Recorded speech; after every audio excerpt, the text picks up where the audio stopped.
Hello, everyone. I'm so excited today. It's a unique day for me because today I have, for the very first time ever, a doctor coming to my podcast on Voices of Peace. Typically, you have seen on Voices of Peace mediators, international leaders, judges, even attorneys and thinkers in the field. But today I found you one of the best doctors who is specializing in conflict resolution, but specializing in that from the lens of younger generation, from the lens of kids. Allow me to introduce Dr. Cara Natterson to you. She is the founder and CEO of a wonderful initiative. And the initiative, I'll say you have to visit at the website lessawkward.com. And I'll show it to you in a minute. But let me just say a few things about Dr. Natterson. And I only can say a few things, otherwise 30 minutes will be passed by the time I'll be done with her bio. And that is, she is not just a doctor, she's a pediatrician, but she's also an author of some best-selling books. And one of them, the series, as by New York Times best-selling series, is the Care and Keeping of You series. And she has gifted me books in the past that I've enjoyed reading. And the two books that I have truly enjoyed reading, especially since I have a young boy at home, is Decoding Boys. And I have a young girl at home as well, not so young, but teen girl. And that is This Is So Awkward. And both my wife and I have enjoyed reading both books and learning from Dr. Natterson. And we haven't even had a chance to compliment her. So this is my way of complimenting her or bringing her on the podcast.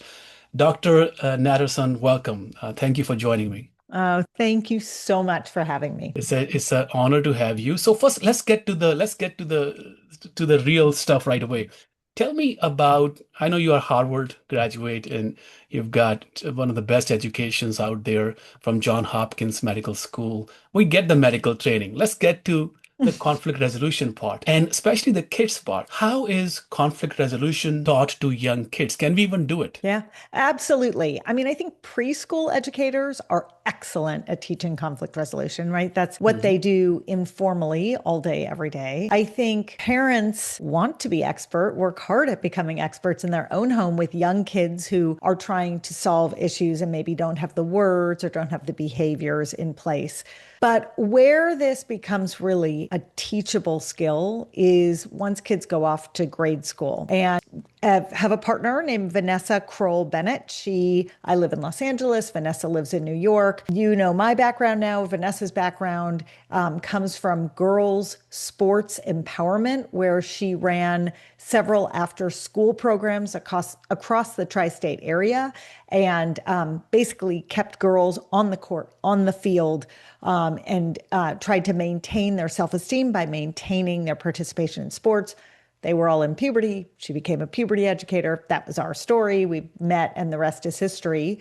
But she and I together, after writing This Is So Awkward, we turned it into a school-based curriculum. And there's a parent curriculum as well. And those lessons include not just health and wellness, but a lot of social emotional learning. And the thread through the social emotional learning, I promise I'm about to answer your question. The thread through the social emotional learning is really about consent, healthy relationships, mental health, and conflict resolution. And these things are all deeply interconnected. So as young as second grade, we have a lesson about conflict resolution skills for kids. It is teacher-led. And the themes of that lesson include what genuine friendship looks like. How do you know when you've hurt a friend? How do you know when a friend has hurt you? And then understanding the context that every friendship has ups and downs. This is the most foundational piece of understanding how to identify and resolve conflict as you get older. Amazing. I have had discussions with Dr. Natterson off the record, and that is off the recording, I should say, and that is on my passion for teaching conflict resolution to children. And she's been just can I tell you all my friends who are listening, she's just been an amazing support, a resource, an advisor. She's put a lot of time into, if I may call it, academy and online hybrid curriculum. So you take this curriculum, which is available on your website. Do you also go in person and train? Yeah. So we do a lot of asynchronous work with educators so that they can get what they need on their schedule. I do a lot of in-person speaking, which I love. I love speaking to parents. I love speaking to teachers. I love speaking to kids. But we do have a lot of asynchronous resources for parents as well, because there are three legs to this stool, right? There's the kids who are experiencing it, the parents who are living it under their roof, and the educators who are trying to convey it in the classroom. But, it feels a little blasphemous for me to talk about a conflict resolution lesson with you because you are the No. OG here on this topic. I just bring it up because I think it's so important for Hmm. people to Hmm. recognize that when we were all growing up, Hmm. these lessons were called life lessons, but they weren't Hmm. necessarily codified in school. And there are ways for educators to pass along these lessons in a slightly more formal way. Hmm. That helps the classroom be a happier place. It helps the the playground, the field, the asphalt at school be a happier place.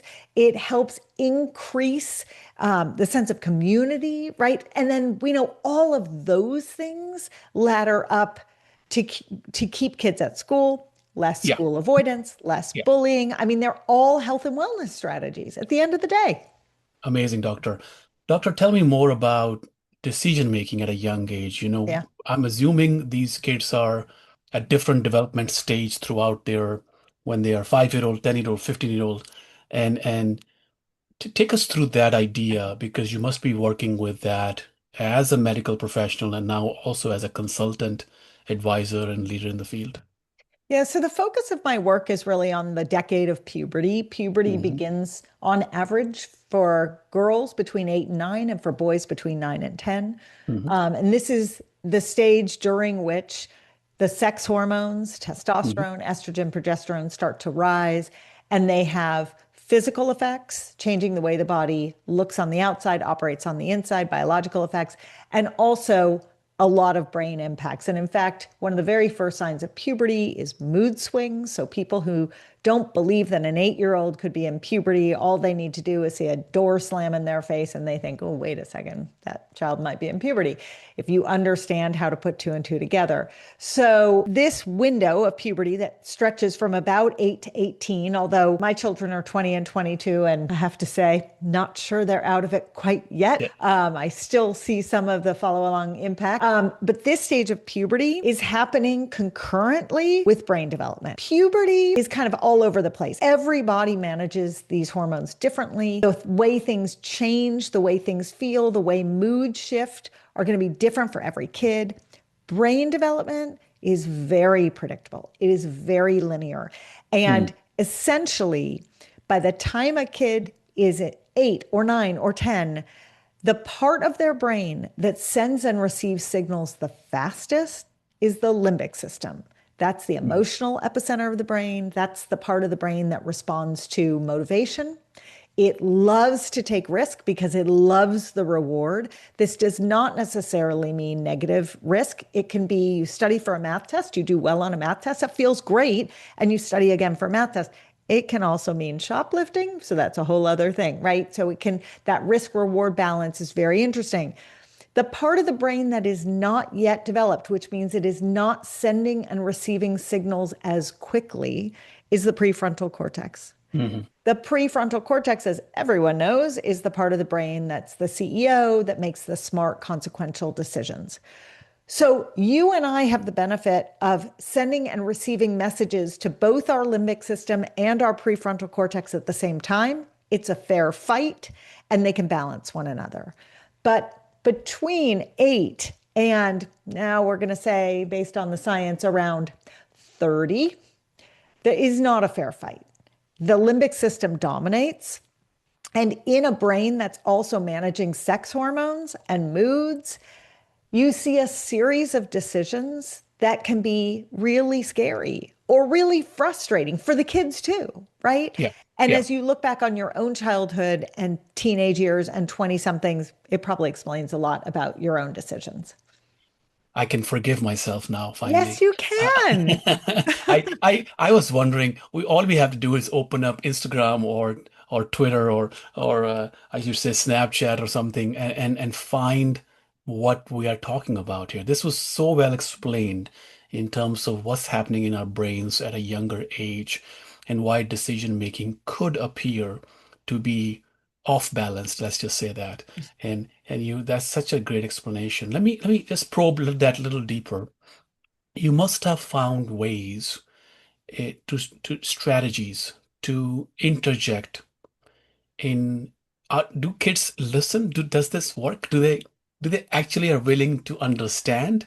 So one thing is we adults speaking about them, and the other thing is we sitting with them explaining it to them. How has that experience been for you? Okay, I love this question because kids love the science. They Mm, love to understand that their poor decision making is not their fault. mm, And they love to know that there are absolutely strategies. If you understand that it's a timing issue, you can solve it by giving yourself time. I spoke with a high school class this morning, and it was all 17 and 18-year-olds. And you should have seen the head nodding when I said, all you need to do is count to 5, count to 10, let the message get to your prefrontal love that. cortex. Mm, Then it's a fair fight.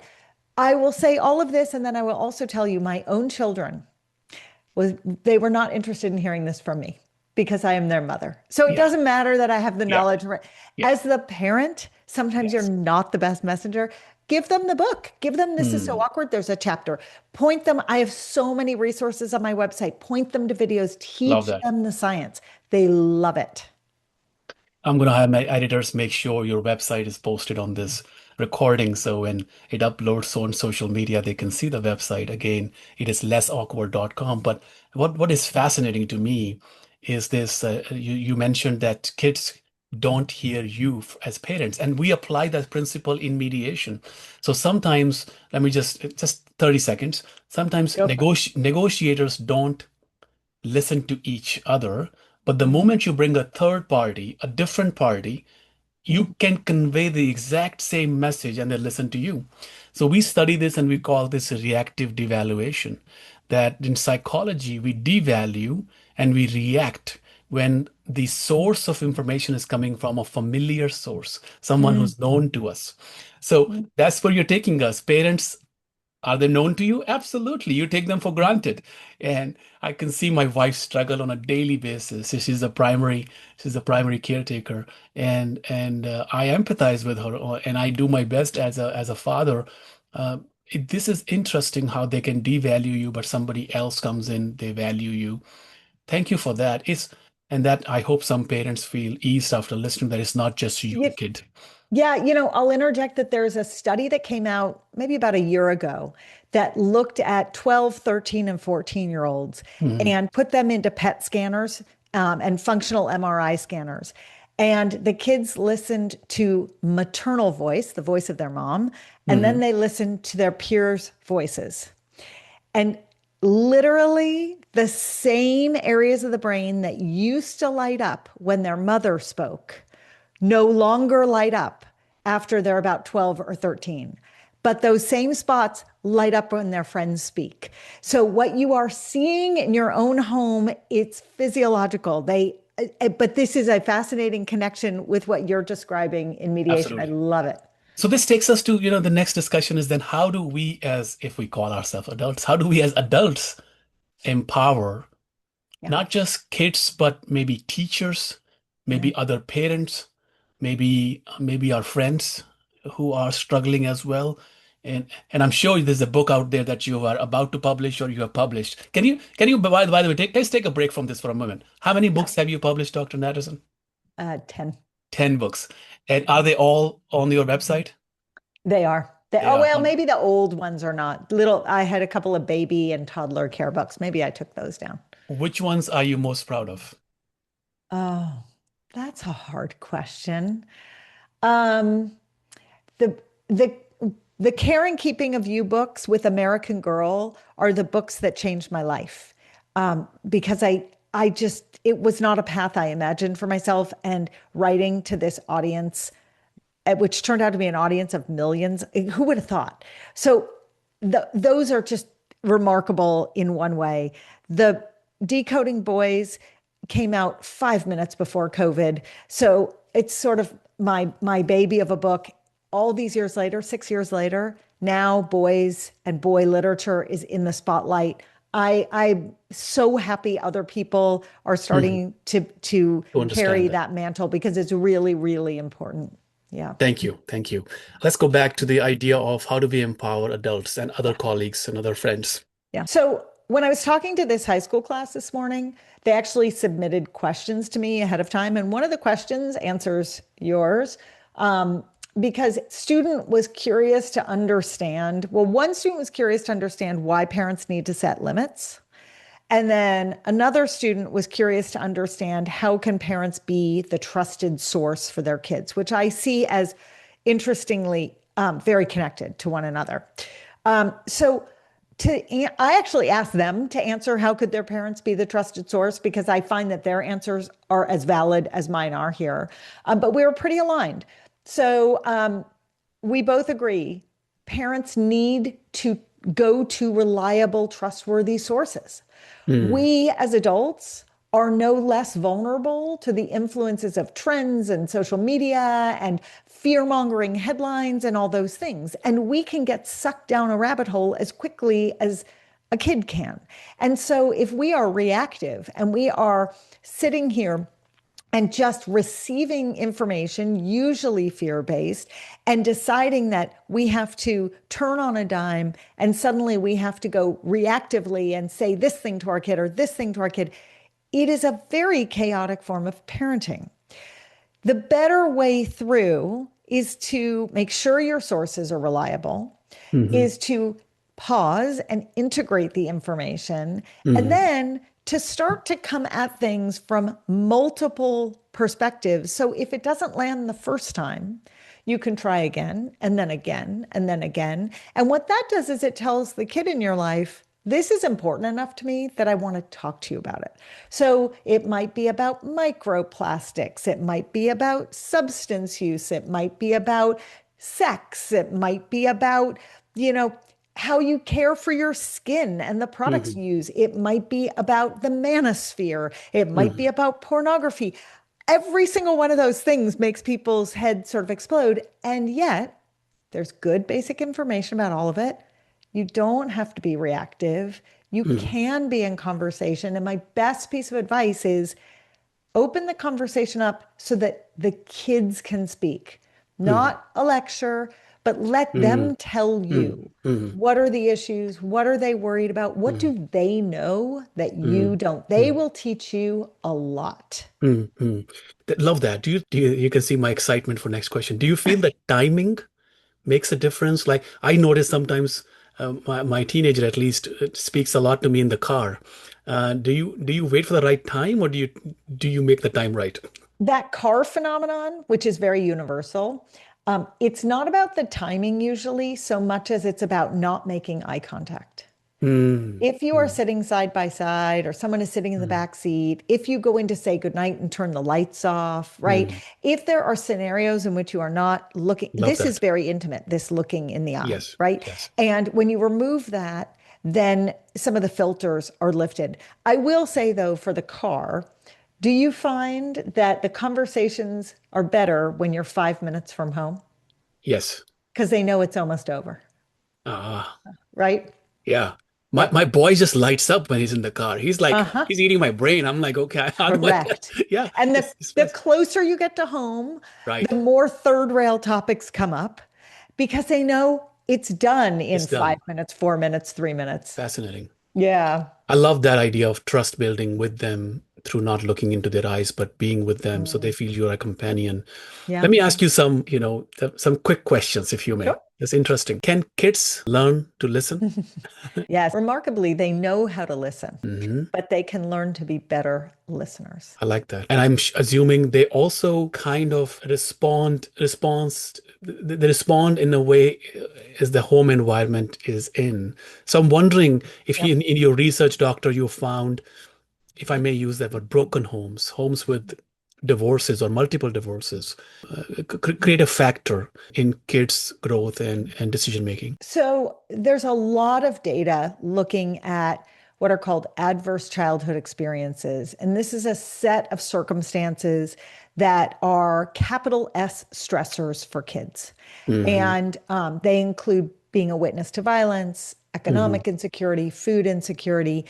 Very interestingly, divorce is an adverse childhood experience. And it's so common, you kind of don't think about it in that same group, but it is. And the data shows very clearly that kids who are exposed to 4 or more adverse childhood experiences, ACEs, have a radically different risk profile in terms of their mental health and their physical health. So, yeah, it really matters. But there are ways for parents to choose to not be married anymore that is not stressful. Could you give like one way for those who are listening? Yeah, I mean, I think to go into a separation or a divorce, recognizing that it's a risk factor for your kid's health will often motivate parents to not be in conflict in front of their kids. Now, kids are really smart.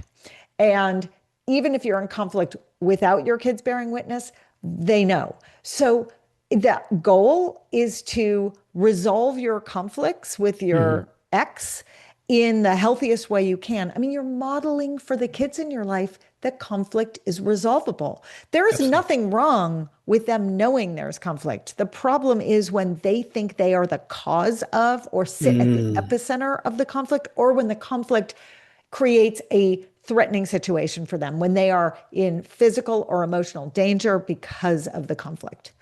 Wow, I didn't even think about cause. They may feel guilty that they are Yes, contributing to conflict somehow, and how yes, damaging that must be to their self-esteem correct. and their way of thinking. One more. How about school ranking?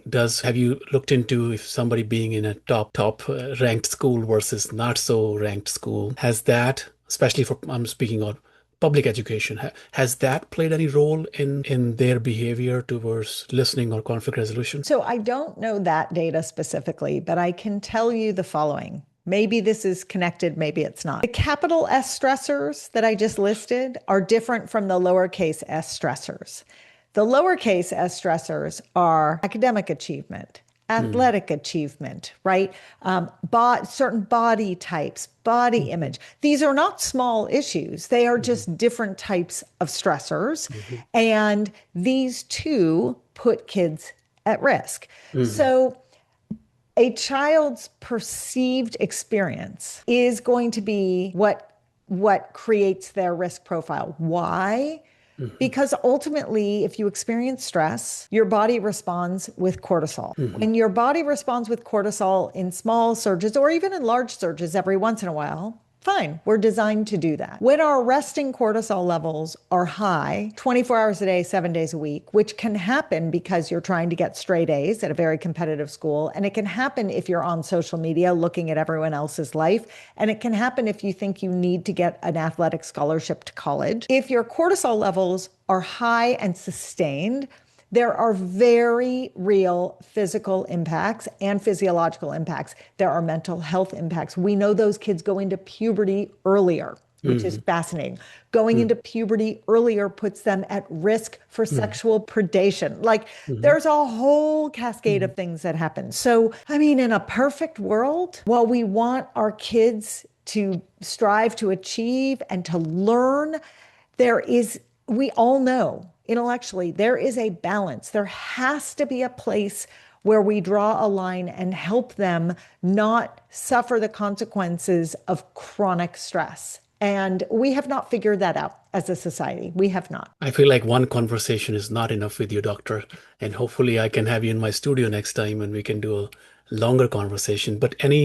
Before we close, and I know your time is very important, before we go, any last comments that you would have wanted to share today and didn't have time or I didn't ask? You know, I think I'll just pick up the thread about fear based headlines.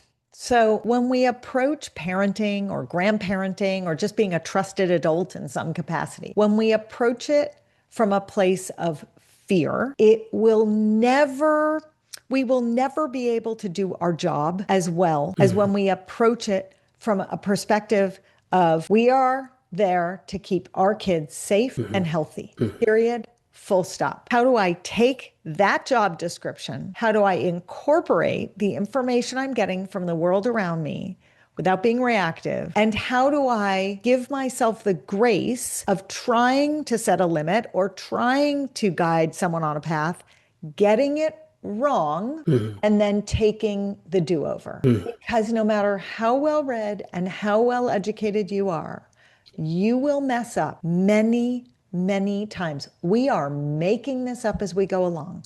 I made it up for 22 years with my daughter and counting, 20 with my son and counting. And we have to be able to recognize when we've gotten it wrong, acknowledge it, be in conversation with our kid about it so they can see what failure looks like and what comeback looks like, right? Pivot and try again. It is not our job to be their best friend. It is our job to be their parent or their trusted adult, which means setting limits and doing the best we can with the information we have. But Love it's that. not fear-based. Let's just last comment or question, however you see this. So this is difficult. This is not, it's difficult for everyone. Yes, and it's wonderful. Love that. Thank you. Wow. Dr. Natterson, I need to do one more podcast with you. But today I want to thank you before your next assignment to give us time. And again, I'll put the links on the website. And I appreciate you and appreciate all the work you're doing. Thank you so much. Thank you, Doctor.